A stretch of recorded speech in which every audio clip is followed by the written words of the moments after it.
Paris Saint-Germain ayaa ku jirta xaalad jahwareer ah ee ku aadan suurtagalnimada ay kula saxiixanayso xiddiga kooxda kubadda cagta Real Madrid ee Francisco Isco. Wargeyska Ten Sports ayaa wariyay in madaxweynaha kooxda Paris Saint-Germain ee Nasser Al-Khelaïfi uu xiriir la sameeyay aabaha dhalay Isco si ay uga wada hadlaan suurtagalnimada ay ku heli karaan saxiixa wiilkiisa. agaasimaha ciyaaraha PSG Antonio Henrique ayaa isna dhankiisa sheegay in kooxdiisu ay u baahan tahay laacib leh tayada Isco oo kale. kooxo kale ayaa eeganaya xiddigan oo ay ugu horeeyaan kooxaha Manchester City, Juventus, Chelsea si lamida kooxda ka dhisan gobolka Catalonia cariga Spain ee Barcelona.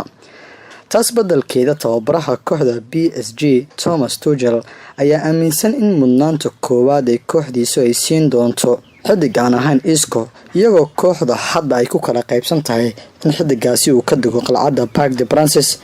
Thomas Tuchel ayaa sheegay in ka badan hal jeer inuu u baahan yahay sameynta saxiixyada xiddigaha qadka dhexe ka ciyaara kuwooda ugu wanaagsan kadib bixitaankii ciyaaryahan Adrien Rabiot oo kooxda hadda gadoodka ah. dhinaca kale Isco ayaa dhankiisa sheegay inuusan ka tagi doonin kooxda Real Madrid inta lagu jiro xilliga qabobaha.